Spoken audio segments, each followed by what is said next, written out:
Radio Vishnu 90.4 శ్రోతలకు నా హృదయపూర్వక నమస్కారాలు. నా పేరు కల్లిగట్ల గోపాల్ శర్మ. నేను హెడ్ మాస్టర్గా పదవి విరమణ చేశాను. ఎక్కువ శాతం ప్రజలకు పార్లమెంటు, అసెంబ్లీ అంటే తెలియదు. చదువురాని వారి మాట అటుంచి చదువుకున్న వారికి కూడా తెలియకపోవడం చాలా విచారకరం. పార్లమెంటు, దాని కార్యకలాపాలు ప్రజలకు వివరంగా తెలియజేయాలనే సదుద్దేశంతో భీమవరంలోని పిఎం శ్రీ ఝాన్సీ లక్ష్మీబాయి మున్సిపల్ బాలికోన్నత పాఠశాల విద్యార్థులచే మాక్ పార్లమెంటు చేస్తున్నాం. అందరూ విని పార్లమెంటు వ్యవహారాలను తెలుసుకుంటారని భావిస్తున్నాం. పాఠశాల ప్రధానోపాధ్యాయులు శ్రీ పిబి శ్రీనివాసరావు గారికి కృతజ్ఞతలు తెలుపుకుంటున్నాం. మన దేశం భారతదేశం ఎంతో ఘనచరిత్ర గల దేశం.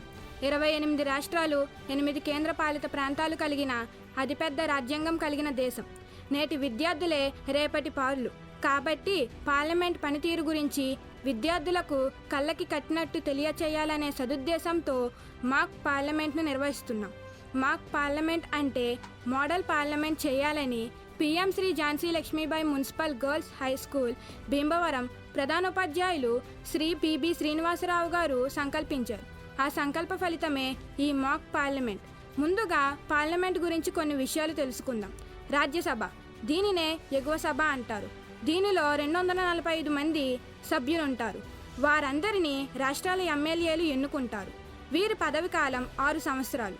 సంవత్సరానికి 1/3 చొప్పున ఖాళీలు ఏర్పడతాయి. దీనికి ఉపరాష్ట్రపతి అధ్యక్షత వహిస్తారు.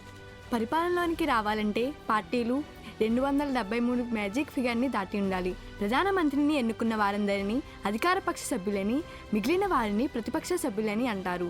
ప్రతిపక్ష సభ్యులలో మెజారిటీ కలిగిన కనీసం పార్లమెంట్ సభ్యులు మొత్తం అంటే 545లో 10%, 55 మంది సభ్యులు దాటిన పార్టీల్లో ఒకరిని ప్రతిపక్ష నేతగా నిర్ణయిస్తారు. అధికార పక్ష సభ్యులు చేసే నిర్ణయాలు చట్టాలుగా రూపొందుతాయి. ప్రతిపక్ష సభ్యులు అభ్యంతరాలు, సలహాలు, సూచనలు ఇస్తారు. పార్లమెంట్ కార్యకలాపాలను స్పీకర్ నిర్వహిస్తారు. దీనిలో రాష్ట్రపతి భాగస్వామ్యం కూడా ఉంటుంది. ఇక రెండవది లోక్సభ. దీనిలో 545 మంది సభ్యులు ఉంటారు.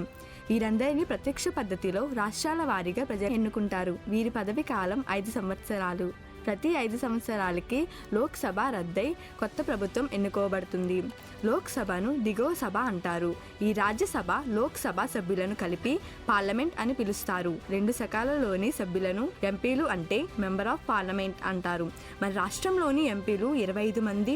లోక్సభలోని సభ్యులందరూ కలిసి అత్యధిక మెజార్టీ గల పార్టీ వ్యక్తిని ప్రధానమంత్రిగా ఎన్నుకోవడం జరుగుతుంది.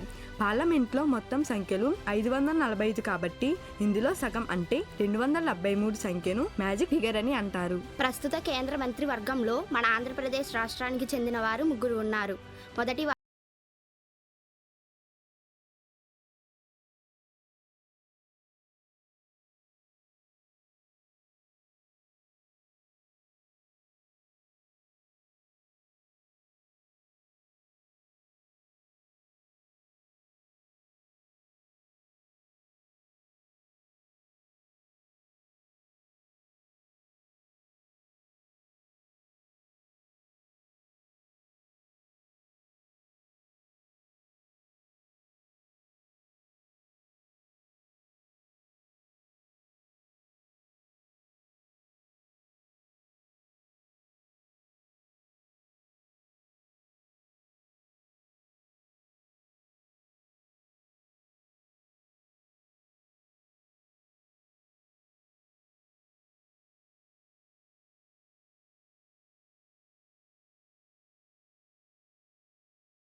తానని, భారతదేశ సార్వభౌమాధికారాన్ని, సమగ్రతను కాపాడుతానని, కేంద్ర మంత్రిగా నా కర్తవ్యాలను శ్రద్ధతో, అంతఃకరణ శుద్ధితో నిర్వహిస్తానని, భయం కానీ, పక్షపాతం కానీ, రాగద్వేషాలు కానీ లేకుండా రాజ్యాంగాన్ని, శాసనాలను అనుసరించి ప్రజలందరికీ న్యాయం చేకూరుస్తానని దైవసాక్షిగా ప్రమాణం చేస్తున్నాను.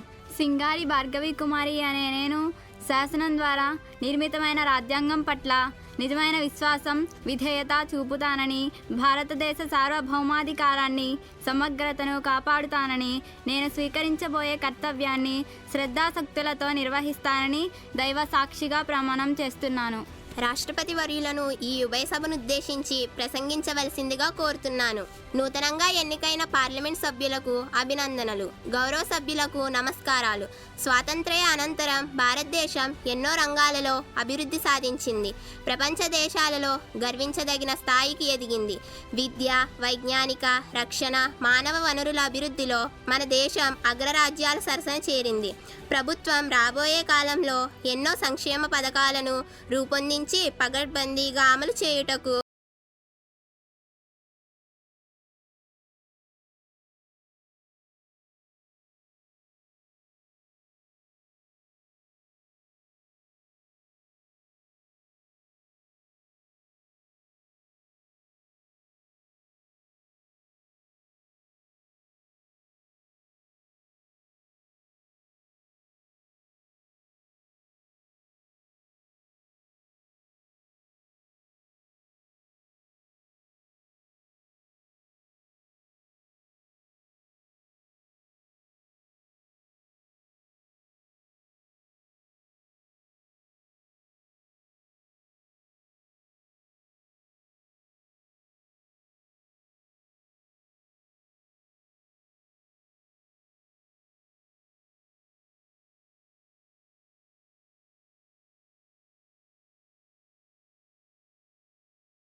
నీరు కారుస్తుంది. అధ్యక్ష, ప్రజారోగ్యం కోసం మా ప్రభుత్వం కట్టుబడి ఉంది. అధ్యక్ష, 15,000 కోట్ల ఖర్చు చేస్తూ ప్రభుత్వ హాస్పిటల్స్ను బలోపేతం చేస్తూ ప్రజలకు మెరుగైన వైద్యం అందిస్తున్నాం. అధ్యక్ష, పాఠశాలలో పిఎం పోషణ డొక్కా సీతమ్మ ద్వారా రాష్ట్రంలో అందరు విద్యార్థులకు మధ్యాహ్న భోజనం అందిస్తూ దానిలో భాగంగా వారానికి 5 కోడిగుడ్లు ఉండేలా ప్రతిరోజు ప్రత్యేక మెను ప్రకటించి అమలు చేస్తున్నాం. అధ్యక్ష, మా పథకాలు చూసి అసూయతో మాపై ప్రతిపక్షం వారు బురద జల్లుతున్నారు. సైలెన్స్. అధ్యక్ష, ప్రభుత్వ హాస్పిటల్స్లో అత్యాధునిక సదుపాయాలు కలిగించి anganwadi, ASHA worker, health assistant, ఏఎన్ఎంలు మొదలైన గ్రామస్థాయి కార్యకర్తలతో ప్రతి ఇంటికి సర్వే చేపట్టి తగు చర్యలు తీసుకుంటామని సభాముఖంగా తెలియజేస్తున్నాను. అధ్యక్ష. క్వశ్చన్ నెంబర్ 204 గౌరవనీయులైన సభ్యులు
శాఖ మంత్రి వర్యులను సభాముఖంగా చెప్పవలసినదిగా కోరుచున్నాను అధ్యక్ష. Silence please. ఈ సంవత్సరం 10వ తరగతి పబ్లిక్ పరీక్షలను రద్దు చేస్తారా అని మీ ద్వారా విద్యాశాఖ మంత్రి వర్యులను ప్రశ్నిస్తున్నాను అధ్యక్ష. Silence please. దయచేసి సభను నడవనివ్వండి. ఆన్సర్ బై గౌరవనీయులైన విద్యాశాఖ మంత్రి కుమారి స్వరూప గారు. అధ్యక్ష, మా ప్రభుత్వం విద్యారంగానికి అధిక ప్రాముఖ్యం ఇచ్చింది. గత సంవత్సరం బడ్జెట్ కంటే 50% నిధులను ఈ ఆర్థిక సంవత్సరం పెంచడం జరిగింది. ఎన్సీఆర్టీ మరియు ఎస్సీఆర్టీ సంస్థల ద్వారా నిపుణులతో చర్చించి పాఠ్య పుస్తకం రూపొందించడం జరిగింది. ప్రముఖులు, పండితులు, మేధావులు సలహాలు, సంప్రదింపులు స్వీకరించి విద్యా వ్యవస్థలో సమూల మార్పులు తీసుకొచ్చాం. ప్రతిపక్ష సభ్యులకు ఇవేవి కనిపించవు. వారి కళ్ళకు లోపాలు మాత్రమే కనిపిస్తాయి. అధ్యక్ష, దయచేసి ఒక్కసారి సరైన దృష్టితో చూడవలసిందిగా ప్రతిపక్ష సభ్యులను కోరుతున్నాను అధ్యక్ష. సైలెన్స్. అధ్యక్ష, నీట్ పేపర్ లీక్ అయిందని ప్రతిపక్ష సభ్యులు మాపై ఆరోపణలు చేస్తున్నారు. అధ్యక్ష, మా ప్రభుత్వం ఎంతో కట్టుదిట్టంగా పరీక్షలు నిర్వహిస్తున్నాయి. ఇంత పెద్ద ప్రజాస్వామ్య వ్యవస్థలో ఏవో చిన్న చిన్న లోపాలు జరగవచ్చు. అధ్యక్ష, ప్రతిపక్ష సభ్యుల ఆరోపణలు ఎంతవరకు వాస్తవమో తెలుసుకోవాలి. మేము దీని విషయమై ఒక ఏకసభ్య కమిటీని నియమిస్తున్నాం. అధ్యక్ష, ఇక సభ్యులు అడిగిన ఒక ప్రశ్న, పాఠశాల అభివృద్ధి కృషి ఏమిటని. అధ్యక్ష, రాష్ట్రంలో సెలెక్ట్ చేసిన కొన్ని పాఠశాలలను పిఎంసి పాఠశాలలుగా ప్రత్యేక గుర్తింపునిచ్చి సకల సదుపాయాలతో తీర్చిదిద్దుతున్నాం. దీనిలో భాగంగానే ఆంధ్రప్రదేశ్లోని పశ్చిమ గోదావరి జిల్లా భీమవరంలో ఝాన్సీ లక్ష్మీబాయి మున్సిపల్ బాల్కోన్నత పాఠశాల కూడా ఒకటి అని సగౌరవంగా విన్నవించుకుంటున్నాను. అధ్యక్ష, పరీక్షల వల్లే విద్యార్థుల ప్రతిభ వ్యక్తమవుతుంది. అధ్యక్ష, పరీక్షలే లేకపోతే విద్యార్థులు చదువు శ్రద్ధగా చదవరు. అధ్యక్ష, నేటి సవాళ్లను ఎదిరించి పోరాటాలు విద్యార్థుల ప్రతిభ మరింత పెరగాలి. అధ్యక్ష, మా ప్రభుత్వం 10వ తరగతి పబ్లిక్ పరీక్షను రద్దు చేయబోమని సభాముఖంగా పార్లమెంట్ సభ్యులకు మనవి చేస్తున్నాను. అధ్యక్ష, అలాంటి ఆశలు పెట్టుకోవద్దని హెచ్చరిస్తున్నాను అధ్యక్ష. క్వశ్చన్ నెంబర్ 205 గౌరవనీయులైన సభ్యులు కుమారి దేవిప్రియ గారిని ప్రశ్నలు అడగవలసిందిగా కోరుతున్నాను. అధ్యక్ష, ఈ ప్రభుత్వం క్రీడలను నిర్లక్ష్యం చేస్తుంది. విద్యాలయాల్లో క్రీడలకు ప్రాముఖ్యత ఇవ్వడం లేదు అధ్యక్ష. ఈ విధంగా కొనసాగితే భవిష్యత్తులో భారతదేశం బంగారు పథకాలు నోచుకోలేని పరిస్థితి ఏర్పడుతుంది అధ్యక్ష. పైగా భావి భారత పౌరుల ఆరోగ్యంపై కూడా ప్రభావం చూపుతుంది అధ్యక్ష. క్రీడల అభివృద్ధి విషయంలో ఏం చర్యలు తీసుకుంటున్నారని గౌరవనీయులైన క్రీడా మంత్రి వర్యులను నేను ప్రశ్నిస్తున్నాను అధ్యక్ష. సైలెన్స్. 2024 ప్యారిస్లో జరిగే ఒలింపిక్స్లో రెజ్లింగ్లో వినేష్ ఫోగట్ 50 కేజీల విభాగంలో 100 గ్రాముల బరువు అధికంగా ఉండడం కారణంగా అనర్హత వేటు పడింది. ఇది విచారకరం అధ్యక్ష. దేశం అంతా షాక్కు గురైంది అధ్యక్ష. ఈ సందర్భంగా పార్లమెంట్లో చర్చ జరపాలి అధ్యక్ష. ఆన్సర్ బై గౌరవనీయులైన క్రీడా శాఖ మంత్రి కుమారి సాయివాస్వి గారు. అధ్యక్ష, మా ప్రభుత్వం క్రీడా స్ఫూర్తి కలిగి ఉంది అధ్యక్ష. ఇందులో ఏం సందేహం లేదు. ప్రతి పాఠశాలలోనూ క్రీడల అమలు జరిగేలా జీవోలు జారీ చేశాం అధ్యక్ష. ఇదేగాక జూన్ 21వ తేదీ ప్రపంచ యోగా దినోత్సవాన్ని జరుపుతూ అందరూ ఆరోగ్యం పొందేలా చర్యలు తీసుకుంటున్నాం అధ్యక్ష. దానికోసం 25,000 కోట్ల బడ్జెట్లో డబ్బు కేటాయించి ప్రజల ఆరోగ్యం పరిరక్షణకు మా ప్రభుత్వం కంకణం కట్టుకుందని విన్నవించుకుంటున్నాను అధ్యక్ష.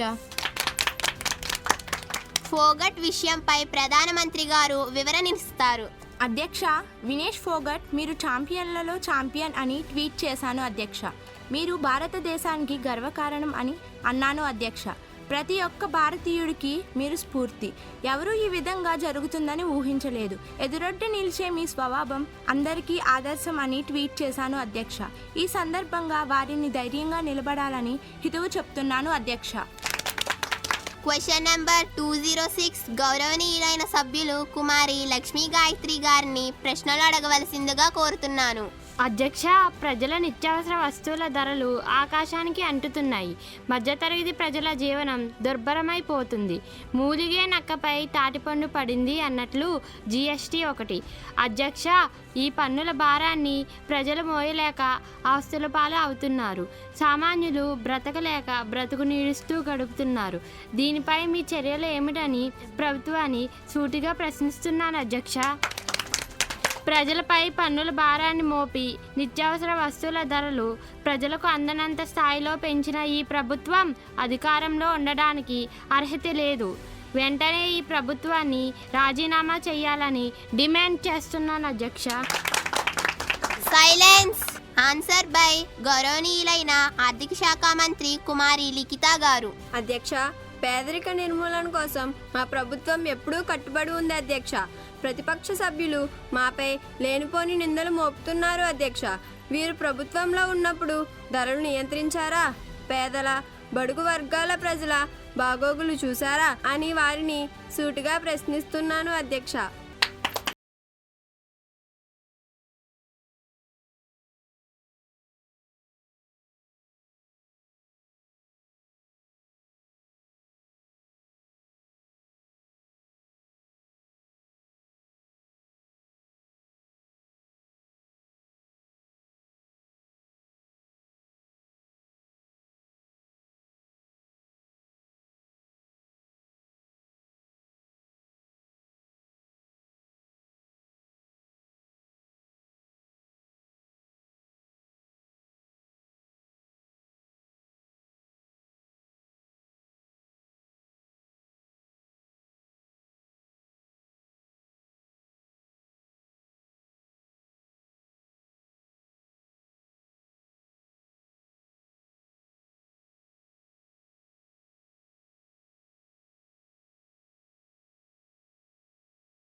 అధ్యక్ష, ప్రధానమంత్రి ఆవాస్ యోజన పథకం ద్వారా 25,000 కోట్ల రూపాయలు బడ్జెట్లో కేటాయించి 5 కోట్ల మందికి గృహ నిర్మాణం చేశాం.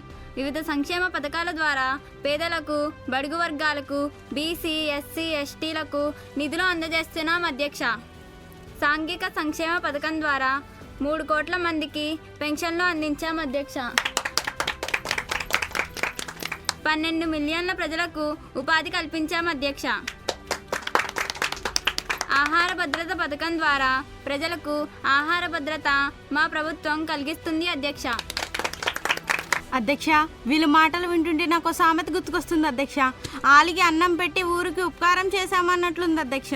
అమ్మ మీరు కూర్చోండి, మీకు మాట్లాడే అవకాశం వస్తుంది. ఈ పథకాలన్నీ వీళ్ళ కార్యకర్తలు, పార్టీ సభ్యులు, వారి బంధువులకు మాత్రమే అమలు జరుగుతున్నాయి అధ్యక్ష. అమ్మ మీరు కూర్చోండి.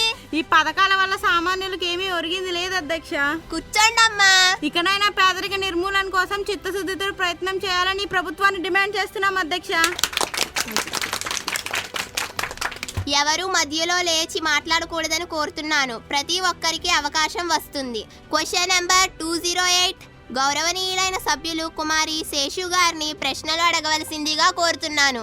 అధ్యక్ష, ఈ ప్రభుత్వంలో మహిళలకు రక్షణ లేకుండా పోతుంది అధ్యక్ష. మహిళా సంక్షేమానికి ఏమాత్రం చర్యలు తీసుకోవడం లేదు అధ్యక్ష. పసిపిల్లలపై అత్యాచారాలు ఎక్కువైపోతున్నాయి అధ్యక్ష. మన జాతిపిత గాంధీజీ గారు అర్ధరాత్రి ఆడది ఒంటరిగా వెళ్ళినప్పుడే ఈ దేశానికి స్వాతంత్ర్యం అన్నారు. కానీ ఈ ప్రభుత్వ పాలనలో అర్ధరాత్రి కాదు కదా, పగలు కూడా ఆడవాళ్లకు భద్రత లేదు అధ్యక్ష. స్త్రీ సంక్షేమంపై ఏం చర్యలు తీసుకుంటుందో తెలపవలసిందిగా ఈ ప్రభుత్వాన్ని కోరుతున్నాను అధ్యక్ష. ఆన్సర్ బై గౌరవనీయులైన మహిళా శిశు సంక్షేమ శాఖ మంత్రి కుమారి ఝాన్సీ గారు. అధ్యక్ష, మా ప్రభుత్వం మహిళల పక్షపాతి. మహిళలకు ఎన్నెన్నో సంక్షేమ పథకాలు అమలు చేస్తున్నాం అధ్యక్ష. దిశ చట్టాన్ని కఠినంగా అమలు చేస్తున్నాం అధ్యక్ష. మహిళలపై, పసిపిల్లలపై అత్యాచారాలు చేస్తే కఠిన చర్యలు తీసుకుంటుంది మా ప్రభుత్వం అధ్యక్ష. పసిపిల్లలపై అత్యాచారాలు చేస్తే పోక్సో యాక్ట్ కఠినంగా శిక్షిస్తుంది అధ్యక్ష. క్వశ్చన్ నెంబర్ 209 గౌరవనీయులైన సభ్యులు కుమారి శరణ్య దుర్గా గారిని ప్రశ్నలు అడగవలసిందిగా కోరుతున్నాను. అధ్యక్ష, ఈ ప్రభుత్వం నేరస్తులకు రక్షణ కల్పిస్తుంది. వారికి శిక్షలు అమలు చేయడంలో కూడా చాలా ఆలస్యంగా జరుగుతుంది.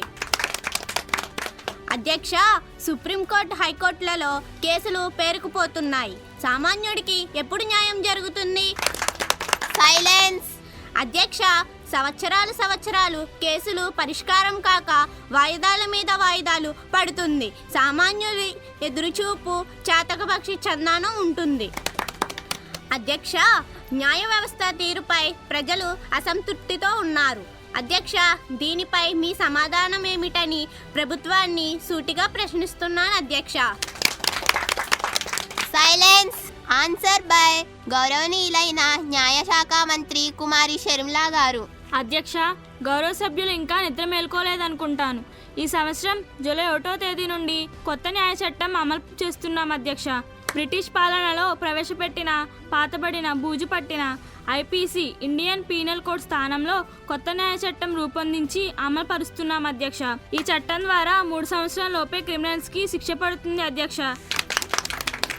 గౌరవ ప్రతిపక్ష సభ్యులకు మనవి, దయచేసి మేము రూపొందించిన నూతన న్యాయ చట్టాన్ని పరిశీలించమని కోరుతున్నాను అధ్యక్ష. బూజు పట్టిన ఐపీసీ సెక్షన్ను బిఎన్ఎస్ అంటే భారతీయ న్యాయ సంహిత 2023 గాను, సిఆర్పిసి సెక్షన్ను బిఎన్ఎస్ఎస్ భారతీయ నాగరిక సురక్షా సంహిత 2023 గాను, ఇండియన్ ఎవిడెన్స్ యాక్ట్ను బిఎస్ఏ భారతీయ సాక్ష్య అభినయ 2023 గాను మార్పులు చేశాం అధ్యక్ష. నేటి సమాజంలో టెక్నాలజీకి అనుగుణంగా బిఎన్ఎస్లో audio, video, phone, camera, emails కూడా పరిగణలోనికి తీసుకుంటారు అధ్యక్ష.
ప్రజల ఆరోగ్యం పట్ల ప్రభుత్వ వైఖరిని తెలియజేస్తూ మద్యపాన నిషేధాన్ని వెంటనే అమలు చేయాలని మీ ద్వారా ఈ ప్రభుత్వాన్ని డిమాండ్ చేస్తున్నాను అధ్యక్ష. సైలెన్స్. ఆన్సర్ బై గౌరవనీయులైన ఆరోగ్య శాఖ మంత్రి కుమారి సహస్ర గారు. అధ్యక్ష, సభ్యులు లేవనెత్తిన మరో అంశం మద్యపానం నిషేధం. నాకు తెలియక అడుగుతున్నా అధ్యక్ష, గత 60 సంవత్సరాలు పరిపాలన చేసిన తమ ప్రభుత్వం మద్యపానం నిషేధం విషయంలో ఏ ప్రయత్నమైనా చేసిందా అని ప్రతిపక్ష వారిని ప్రశ్నిస్తున్నా. అధ్యక్ష, మా ప్రభుత్వం ప్రస్తుతం మద్యపానాన్ని నియంత్రణ చేస్తూ త్వరలో సంపూర్ణ మద్యపాన నిషేధం అమలు చేసే విధంగా అడుగులు వేస్తున్నాం అధ్యక్ష. క్వశ్చన్ నెంబర్ 211 గౌరవనీయులైన సభ్యులు కుమారి సుజైని శృతి గారిని ప్రశ్నలు అడగవలసిందిగా కోరుతున్నాను. అధ్యక్ష, నేను హోంమంత్రి గారిని అగ్నిపథ్ పథకం వెంటనే రద్దు చేయమని డిమాండ్ చేస్తున్నాను అధ్యక్ష. ఈ పథకంలో పాత విధానంలో ఉన్న దీర్ఘకాలిక పథకం వంటి ఫింక్షన్లు వంటి ఇతర ప్రయోజనాలు ఉండవు అధ్యక్ష. సాయుధాలలో చేరాలని ఆకాంక్షిస్తున్న వ్యక్తులు క్రొత్త పథకం నిబంధనలతో నిరాశ చెందుతున్నారు అధ్యక్ష. ఈ పథకాన్ని ప్రస్తుతానికి నిలిపివేసి పార్లమెంట్లో సమగ్ర చర్చ పెట్టాలని మేము డిమాండ్ చేస్తున్నాం అధ్యక్ష. సైలెన్స్. ఈ అగ్నిపథ్ పథకం చాలా నీచమైంది, హేయమైంది అధ్యక్ష. ఆన్సర్ బై హోంశాఖ మంత్రి కుమారి గీతా గారు. అధ్యక్ష, అగ్నిపథ్ పథకం 3 సాయుధ దళాలలో ప్రవేశపెట్టిన వ్యవస్థ ఇది అధ్యక్ష. ఈ విధానం ద్వారా నియమితులైన వారిని అగ్నివీరులు అని పిలుస్తారు అధ్యక్ష. దీన్ని 2022 జూన్ 14వ తేదీన ఆమోదించి 2022 సెప్టెంబర్ నుండి అమలు చేస్తున్నాం అధ్యక్ష. వీరి నియామక కాలం 4 సంవత్సరాలు అధ్యక్ష. 2019వ సంవత్సరం కరోనా వల్ల 3 సంవత్సరాల పాటు సాయుధ బలగాల్లో రిక్రూట్మెంట్ జరగలేదు అధ్యక్ష. ఓవైపు ఏటా 50 నుండి 60 వేల మంది సైనికులు పదవీ విరమణ చేస్తున్నారు అధ్యక్ష. దీంతో మానవ వనరుల కొరత ఏర్పడుతోంది అధ్యక్ష. అందుకే మా ప్రభుత్వం అగ్నిపథ్ పథకాన్ని ప్రవేశపెట్టి సైనిక పటిష్టత వైపు అడుగులు వేస్తోంది అధ్యక్ష. సైలెన్స్. దీన్ని ప్రతిపక్షం వారు విమర్శించడం సమంజసం కాదు అధ్యక్ష. వీరి అభ్యంతరకమైన మాటలు నీచమైన, హేయమైన, అనే పదాలను రికార్డుల నుండి తొలగించవలసిందిగా కోరుచున్నాం అధ్యక్ష. ఈ సమావేశాన్ని జాతీయ గీతంతో ముగిద్దాం. జనగణ మన అధినాయక జయ హే భారత భాగ్య విధాత పంజాబ సింధు గుజరాట మరాఠ ద్రావిడ ఉత్కల వంగ వింధ్య హిమాచల యమునా గంగా ఉచ్చల జలధి తరంగా తవ శుభ నామే జాగే तव शुभाशिष मागे गाहे तव जय गादा जनगण मंगलदायक जय हे भारत भाग्य विधाता जय हे जय हे जय हे जय जय जय जय हे. మాక్ పార్లమెంట్ ద్వారా భారతీయ చట్టసభలలో ప్రజాప్రతినిధుల పాత్రను రేడియో విష్ణు ఎఫ్ఎం ద్వారా లోకానికి తెలియచేసే అవకాశాన్ని కల్పించిన రేడియో విష్ణు ఎఫ్ఎం యాజమాన్యానికి పిఎం శ్రీ ఝాన్సీ లక్ష్మీబాయి పురపాలక బాలికోన్నత పాఠశాల మార్క్ పార్లమెంటరీ బృందం మరియు అధ్యాపక సిబ్బంది ప్రధానోపాధ్యాయులు ప్రత్యేక కృతజ్ఞతను తెలియజేస్తున్నాం. ఈ కార్యక్రమానికి కర్త కర్మ క్రియ అయినటువంటి పండితులు శ్రీ కలిగొట్ల గోపాల్ శర్మ గారికి ప్రత్యేకమైన అభినందనలు తెలియజేస్తున్నాం.